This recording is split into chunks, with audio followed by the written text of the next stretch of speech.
소망은 우리를 실망시키지 않는다라는 제목으로 하나님의 말씀 함께 나누겠습니다.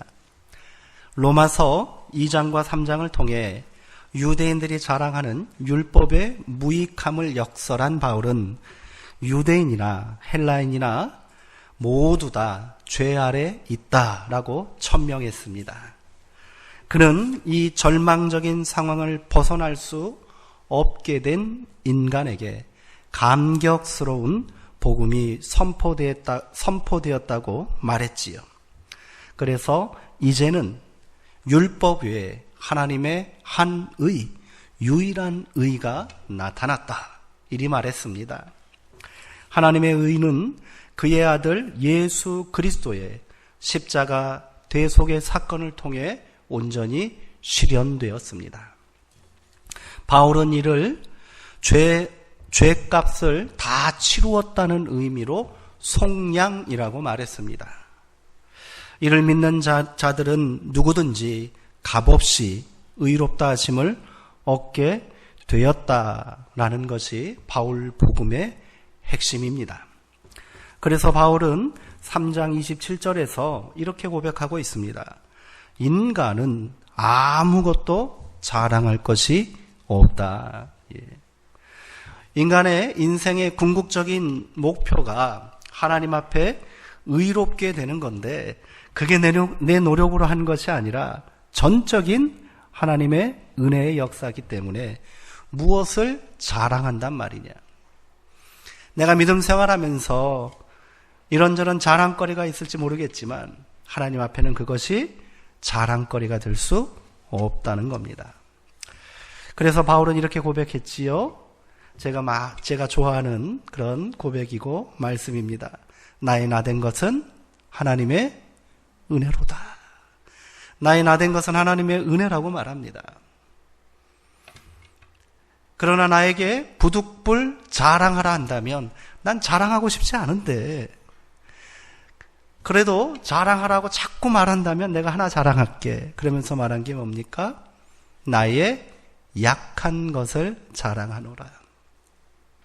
내가 자랑할 수 있다는 것은, 자랑할 수 있는 것은 내가 약한 것, 여전히 연약하고 부족한 내 모습이 자랑이라면 자랑이요. 그것을 알고 있다는 것이 자랑이고 그것을 하나님 앞에 겸손히 고백할 수 있다는 게 자랑입니다. 이렇게 말하는 것 아니겠습니까? 이제 바울은 하나님의 의가 나타난 예수 그리스도의 속량을 믿음의 법 이렇게 부릅니다. 그리하여 이 믿음의 법이 어떻게 율법의 가치를 초월하는지에 대하여 논리적인 설득을 시작합니다. 3장 29절에서 바울은 이렇게 말합니다. 믿음의 법 안에서 하나님께서는 유대인뿐 아니라 이방인의 하나님도 되신다. 이렇게 돼. 유대인 니네만의 하나님이 아니야. 이방인 즉 모든 이들의 하나님이시여. 이렇게 말하는 거예요. 지극히 당연한 말이지 않습니까? 그러나 당시 유대인들에게는 분노를 유발시키는 아주 모욕적이고 도발적인 발언이 아닐 수 없습니다. 이러한 주장을 뒷받침하기 위해 바울은 믿음 안에서 율법의 의미를 재해석합니다. 그의 주장은 이러합니다. 믿음은 율법을 파기하는 것이 아니다. 오히려 율법을 굳게 세우는 것이다. 왜 그렇습니까? 믿음만이 율법의 근본 정신인 하나님 사랑, 이웃 사랑, 그것을 온전히 구현할 수 있기 때문이라는 거지요.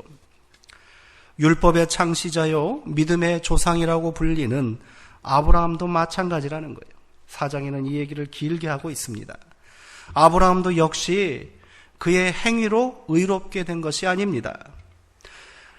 바울은 창세기 15장 6절의 말씀을 인용하며 이렇게 말합니다. 아브라함이 하나님을 믿었기에 그것이 의로 여기어졌노라. 아브라함이 하나님을 믿었기 때문에 그 믿음으로 의로 여겨졌다는 거예요. 하나님께서 아브라함을 선택하신 것은 그가 의롭고 경건한 사람이었기 때문은 아니라는 겁니다. 비록 아브라함의 믿음이 물론 크지요. 네. 하나님의 약속 하나 믿고 75세의 나이에 본토 친척 아비집을 떠났던 그였지만 그도 역시 연약한 인간일 뿐이잖아요.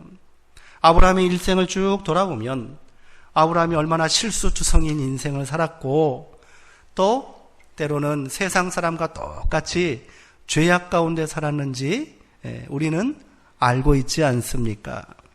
그러나 하나님은 아브라함의 첫 믿음을 귀하게 보셨고요. 여전히 그 믿음 가운데 살고 있음을 보시고 그가 잘못된 길을 선택하고 죄인들과 똑같이 행동했을지라도 여전히 그를 의롭다고 인정해 주셨다는 겁니다. 바울은 이것이 바로 하나님의 은혜라고 고백하고 있습니다. 오늘 우리도 동일한 은혜 가운데 살고 있는 줄 믿습니다. 믿음이 우리 가운데 이 귀한 선물을 허락한 줄 압니다. 그러나 유대인들은 이렇게 생각하는 것 같습니다. 마치 일하는 사람이 자기가 받는 품삯, 그것은 은혜가 아니잖아요. 내가 열심히 일해서 받은 품삯이니 그걸 왜 자꾸 은혜라고 하느냐? 내가 마땅히 받아야 할 보상이고 대가다. 이렇게 생각하는 것처럼 자신들은 율법의 규정에 따라 열심히 살고 있기에 구원받는 것은 당연한 보상이다. 이렇게 착각하고 산다는 거지요. 한마디로 은혜를 망각하며 사는 겁니다. 바울은 이러한 오만과 착각에서 벗어나라 경고하고 있습니다. 유대인들이 그토록 자랑하고 자부심을 갖고 있는 할례도 마찬가지라는 거예요. 할례는 율법에 따라 남성의 성기 끝부분을 자르는 예식입니다. 유대인들은 남자아이가 태어나면 생후 8일째 되는 날 할례 예식을 행했습니다. 예수님도 할례 받으셨고요. 바울도 할례를 받았습니다. 지금도 여전히 유대인들은 이 할례 예식을 아주 중요하게 생각합니다. 그런 말이 있더라고요. 독일의 나치들이 유대인들을 색출하고 학살할 때 유대인들을 색출하는 방법 중에 하나가 남성들의 바지를 벗기는 거였대요. 그래서 할례 여부를 보고 유대인이라고 이렇게 지목했다는 말도 있더라고요. 어쨌든 그것으로 자신들은 율법대로 사는 의로운 사람이다 이렇게 자랑하는 거예요. 할례를 행하는 이 민족이야말로 율법 가운데 온전히 선 사람들 아니냐 이렇게 생각한 거지요. 심지어 기독교로 개종한 유대인들, 유대파 기독교인들도 이런 생각을 가지고 있었어요. 그들은 이방인 기독교인들도 할례를 행해야 한다 이렇게 주장한 거예요. 한번 생각해 보시기 바랍니다. 이방인 교회들, 이방인들 율법과 전혀 상관없는 삶을 사는 사람들에게 니네도 할례 받아야 돼. 어떻게 느껴질까요? 그래서 그들에게는 이 할례가 굉장히 혐오스럽고 아주 거부감이 느껴지는 야만적인 행위로 비쳤을지도 모르겠어요. 할례는요, 날카로운 웻과 도구를 가지고 시술하듯 자르는 게 아니에요. 말씀대로 지금도 무딘 돌칼을 가지고 할례를 행한답니다. 그러니 이렇게 주장하는 것은 이방인까지도 내 백성이라고 부르시고 그들을 의롭다고 선포하신 하나님의 은혜를 인정할 수 없다 이렇게 주장하는 오만과 아집일 뿐이다. 바울은 이렇게 말하는 거지요. 아브라함이 맨 처음 할례 받았을 때 나이가 99세였습니다. 그러나 그것 때문에 아브라함이 의롭게 된 것이 아닙니다. 바울은 아브라함이 의롭다고 인정받은 것은 그가 할례 받기 훨씬 전인 20여 년 전에 하나님을 믿는 믿음으로 의롭게 된 것이라고 거듭 강조합니다. 할례를 통해서 의롭다고 인정받은 게 아니라 20여 년 전에 이미 하나님은 그 믿음만 보고 의롭다고 하셨다는 거예요. 할례란 단지 그의 믿음을 다시 확인시켜 주시기 위해, 세워주시기 위해 하나님께서 자녀를 주시겠다는 약속을 몸에 인친 것일 뿐이다. 바울은 이렇게 말합니다. 그러므로 유대인들이 자신들이 아브라함을 믿음의 조상이라고 부른다면 구원의 소망을 품고 믿음으로 사는 우리에게도 아브라함은 믿음의 조상이 될 수 있다. 이렇게 말하는 거지요. 하나님으로부터 많은 민족의 조상이 될 것이라는 약속을 받은 아브라함은 하나님을 죽은 자를 살리시며 없는 것을 있게 하시는 분으로 믿었습니다. 죽은 자를 살리시고요. 또 없는 것을 있는 것으로 부르시는 하나님이라는 거예요. 그 믿음으로 아브라함은 어떻게 했습니까? 100세의 나이에 바울이 표현한 것처럼 자기 몸이 이미 죽은 것 같음을 알고도 더군다나 그의 아내의 사레의 나이는 90세였습니다. 그의 태가 죽은 줄 알고 있으면서도 사레의 태를 통하여 아들을 주시겠다는 하나님의 약속을 의심하지 않았다는 겁니다. 아브라함은 그리하여 하나님의 약속을 의심하지 않고 믿음으로 견고해져서 오히려 하나님께 영광을 돌렸다는 거예요. 바울은 4장 20절에서 22절까지 그 내용을 고백합니다. 그리고 약속하신 그것을 또한 능히 하나님께서 이루어 주실 것을 확신했다고 말합니다. 그러므로 그것이 그에게 의로 여겨졌다. 그 믿음으로 이삭이라는 새 생명을 얻는 축복과 기쁨을 누릴 수 있게 된 겁니다. 만약에 성도님들에게 하나님께서 이런 말씀을 주시면 어떡하시겠어요? 네. 하나님 농담도 잘하십니다 하고 피식 웃지 않겠습니까? 이 이야기를 들은 아브라함의 아내 사라도 그랬습니다. 네가 내년 이맘때 네가 아들을 낳을 것이다. 이런 말을 듣고 사라는 혼자 키득키득 웃었다는 거예요. 내 나이가 얼만데 무슨 아이를 낳아 하고서는 웃고 있었대요. 그래서 하나님께서 뭐라고 말씀하십니까? 네가 웃었느냐? 네가 웃었기에 태어난 아들의 이름을 이삭이라 해라. 이랬다는 거예요. 이삭은요, 웃음이라는 뜻이에요. 하나님께서 그의 어떻게 보면 키득키득하는 그런 값없는 웃음을 진정한 기쁨으로 응답해 주신 겁니다. 아브라함의 믿음으로. 흔들리지 않은 확신 때문에 그리한 거지요. 바울은 이것이 아브라함만을 위한 것이 아니라고 말합니다. 의로 여기심을 받은 우리도 새 생명의 축복을 얻게 될 것이니 그 구원의 은총은 오직 우리 주를 죽은 자 가운데서 살리신 이를 믿는 자에게 모두 임할 것이다. 선언하고 있습니다. 아브라함의 믿음, 그것은 우리가 우러러보고 존경해야 할 대상이 아니라는 거예요. 우리도 그런 믿음 가운데 서 있음을 알고 그 믿음으로 살아야 된다. 이런 말이 될 겁니다. 바울은 로마서 2장에서부터 4장에 이르기까지 유대인에 대해서 굉장히 길게 기술하고 있습니다. 복음의 견지에서 유대인에 관한 문제는 반드시 짚고 넘어가야 할 주제이기 때문이라는 거예요. 바울의 이를 통해 주장하려는 바는 명확합니다. 율법을 근거로 자신들만이 하나님의 자녀요 구원의 대상이라고 믿는 유대인들의 생각은 틀렸다. 이런 거지요. 율법은 믿음의 법에 우선될 수 없습니다.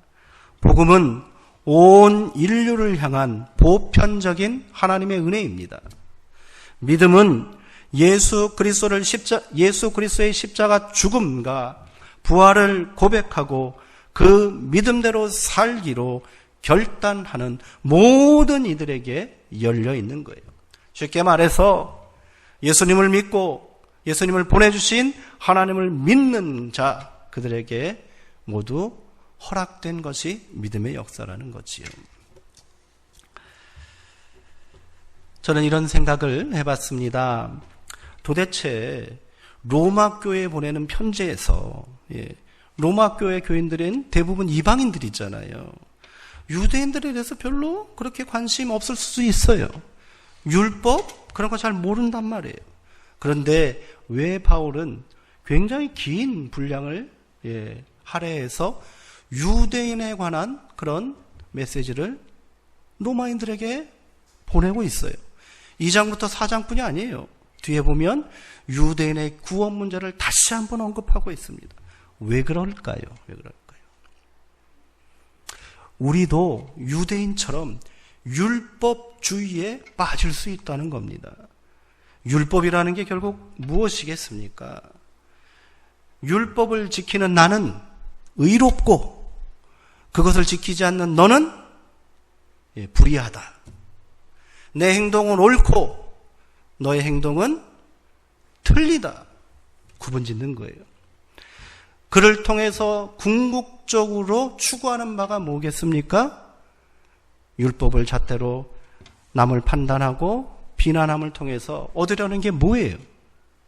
나는 의로운 사람이다 하는 것을 주장하는 거예요. 나는 옳은 사람이다 라는 것을 말하고 싶은 것 아니겠습니까? 오늘 우리는 어떠합니까? 우리 역시 그런 모습이 보이지 않습니까? 나는 옳은 거예요. 그러니 네 신앙은 틀렸다고 말해요. 내가 맞다는 거예요. 고로나는 선하니 너는 악하다. 정죄하고 그를 통하여 분열과 갈등, 다툼이 일어나고 있지 않습니까? 한국교회의 개신교회, 한국교회의 개신교단에 교단이 몇 개나 있을까요? 기독교 연구가들은 한국교회의 교단 세아리기를 포기했답니다.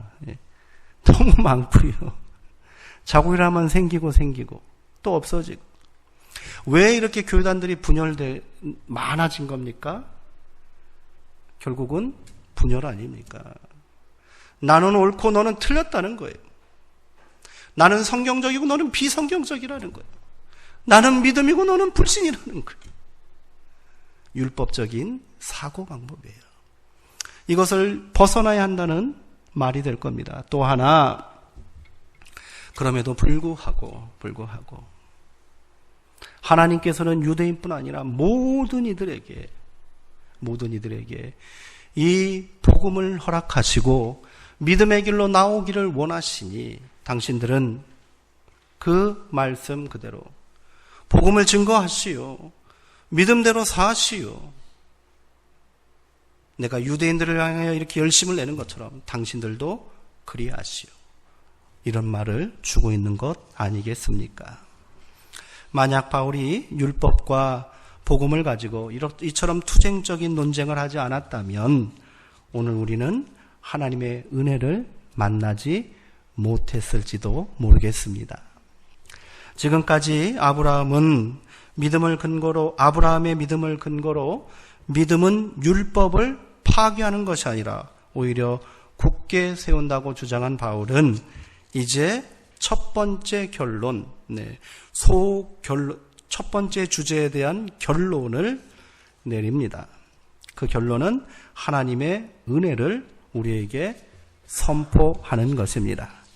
우리 로마서 4장 25절의 말씀 한번 같이 읽어볼까요? 예수는 우리가 범죄한 것 때문에 내줌이 되고 또한 우리를 의롭다 하시기 위하여 살아나셨느니라. 아멘. 바울은 이 말을 하기 위해서 지금까지 이렇게 긴 얘기를 풀어놓은 거예요. 예수 그리스도의 죽음은 우리의 범죄함 때문이랍니다. 이로써 우리는 그리스도와 함께 죽었다는 것을 깨달아야 합니다. 우리가 예수님의 십자가 죽음이 나의 죽음임을 고백할 때 비로소 죄의 구속에서 벗어날 수 있는 겁니다.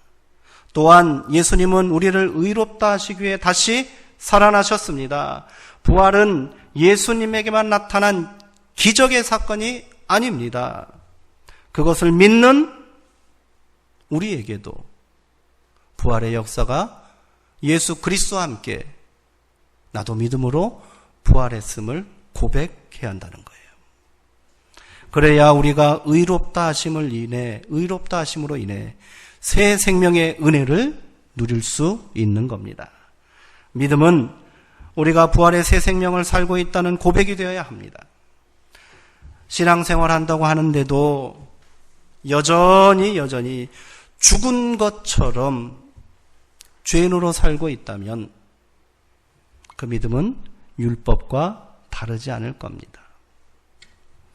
바울은 갈라디아서에서 이렇게 고백했습니다.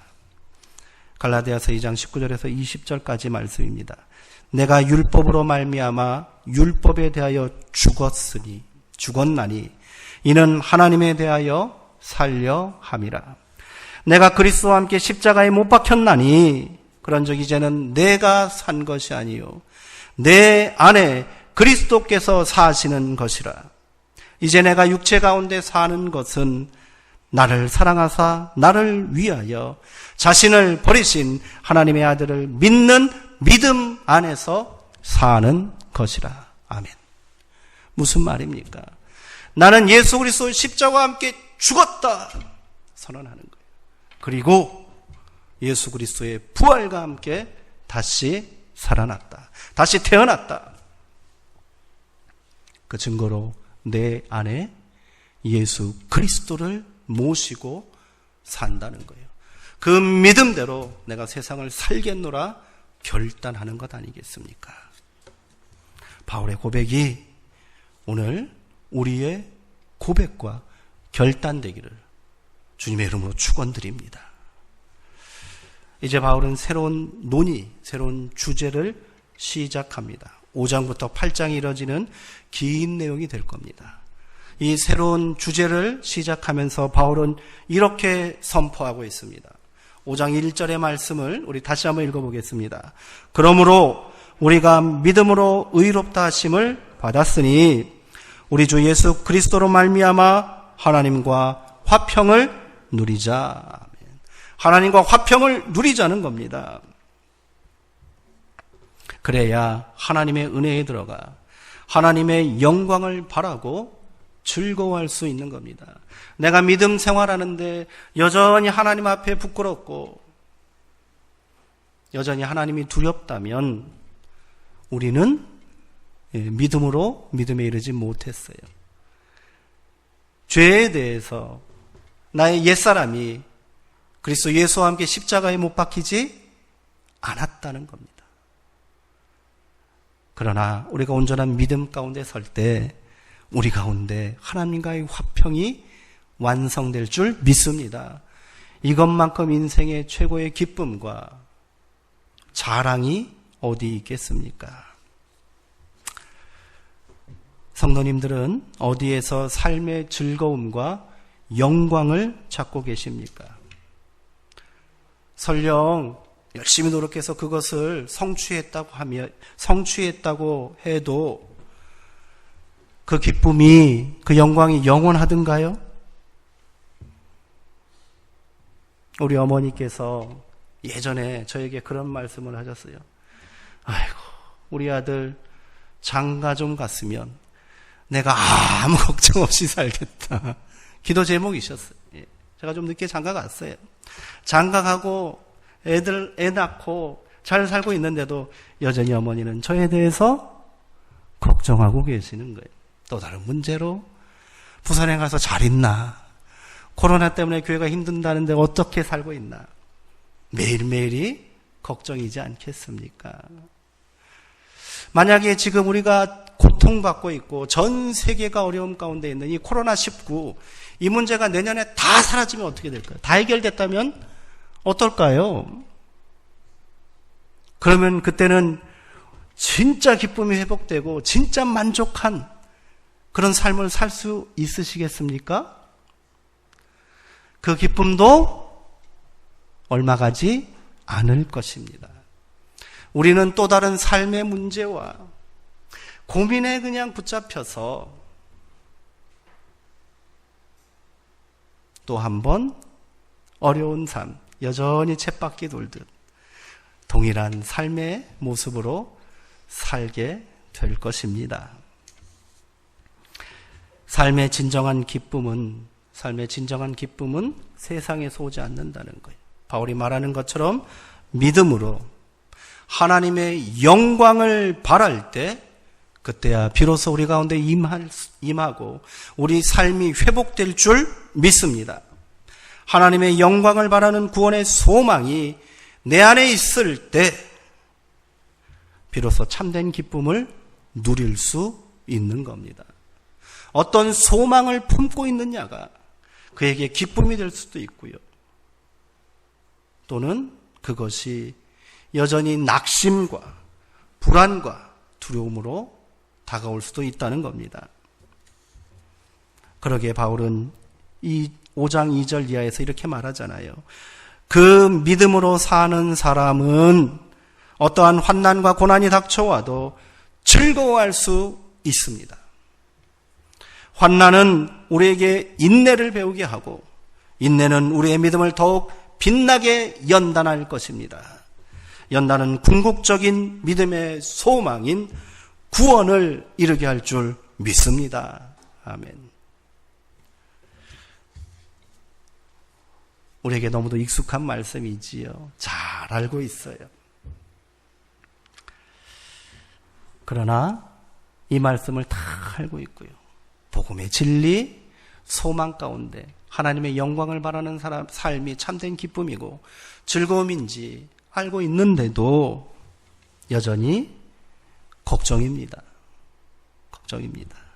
소망은 멀리 있는 것만 같고 당장의 고단한 삶은 너무도 가까이 있기 때문입니다. 믿음으로 살려고 노력하지만 말처럼 쉽지도 않습니다. 작은 바람만 불어도 꺾이고 넘어지는 것이 우리네 인생이잖아요. 여전히 미래는 불안하기만 하고요. 열심히 계획하고 노력해도 언제나 제자리를 맴도는 것만 같습니다. 그래서 조금만 어려움이 닥쳐도 실망하고 불평합니다. 그 상실한 마음이 분노가 되어 누군가에게 상처를 주고 있습니다. 그 상한 심령들이 모여 있으니 그곳에 어찌 소망이 깃들 수 있겠습니까? 바울은 우리 가운데 이렇게 말합니다. 로마서 5장 5절의 말씀 다시 한번 읽어보겠습니다. 소망이 우리를 부끄럽게 하지 아니함은 우리에게 주신 성령으로 말미암아 하나님의 사랑이 우리 마음에 부은 바 됨이니. 아멘. 이 말씀을 오늘 가슴에 꼭 담고 마음에 새기고 돌아가셨으면 좋겠습니다. 바울은 소망이 우리를 부끄럽게 하지 않는다 이리 말합니다. 여기서 부끄럽게 한다 그 말의 원뜻은요, 실망시키지 않는다는 겁니다. 그러니 바울이 말하는 것은 뭐예요? 소망은 우리를 실망시키지 않습니다. 이런 선언과도 같습니다. 하나님의 영광을 향한 소망은 우리를 결코 실망시키지 않을 겁니다. 그 믿음이 죽은 몸 같은 우리를 다시 살리는 생명의 기운이 될 줄 믿습니다. 그러니 걱정하지 마시기 바랍니다. 환난 가운데서도 즐거워하시기 바랍니다. 우리에게 주신 성령으로 말미암아 내 안에 역사하시는 성령의 은사로 말미암아 이미 우리 마음속에 하나님의 사랑이 가득 담겨 있는 줄 믿습니다. 박노해 시인의 그러니 그대 사라지지 말아라 라는 시가 있는데요. 그 시의 일부를 제가 이 시간 낭송하고 설교를 마치려고 합니다. 한번 화면을 보시거나 또 눈을 감고 저의 이 낭낭한 목소리에 시낭송을 한번 감상해 보시기 바랍니다. 지금 세계가 칠흑처럼 어둡고 길 잃은 희망들이 숨이 죽어가도 단지 언뜻 비치는 불빛 하나만 살아있다면 우리는 아직 끝나지 않는 것이다. 세계 속에는 어둠이 이해할 수 없는 빛이 있다는 걸 나는 알고 있다. 거대한 악이 이해할 수 없는 선이, 야만이 이해할 수 없는 인간 정신이, 패배와 절망이 이해할 수 없는 희망이 깜빡이고 있다는 것을 나는 알고 있다. 어디를 둘러보아도 희망이 보이지 않는 시대에 무력할지라도 끝끝내 꺾여지지 않는 최후의 사람, 최후의 한 사람은 최초의 한 사람이기에 희망은 단 한 사람이면 충분한 것이다. 삶은 기적이다. 인간은 신비이다. 희망은 불멸이다. 그대 희미한 불빛만 살아있다면 그러니 그대 사라지지 말아라. 네. 시인의 마지막 식구를 빌어 성도님들에게 이렇게 권면드립니다. 은혜는 기적입니다. 복음은 신비입니다. 소망은 불멸입니다. 그러니 그대 희미한 믿음만 살아있다면 낙심하지 마시기 바랍니다. 함께 기도하겠습니다. 은혜의 하나님, 예수 그리스도의 십자가 보혈의 공로로 우리를 의롭다 하시니 감사합니다. 이제 그 은혜대로 세상을 살게 하시어 하나님과 화평을 이루게 하여 주옵소서. 여전히 고단하고 힘겨운 일상이지만 이 믿음으로 삶의 기쁨이 회복되게 하시고 무너진 관계로 상처 입은 영혼들을 치유하여 주옵소서. 행함 없는 우리의 믿음을 다시 세워주시고 구원의 소망을 단단히 붙잡고 살게 하옵소서. 예수님의 이름으로 기도하옵나이다. 아멘.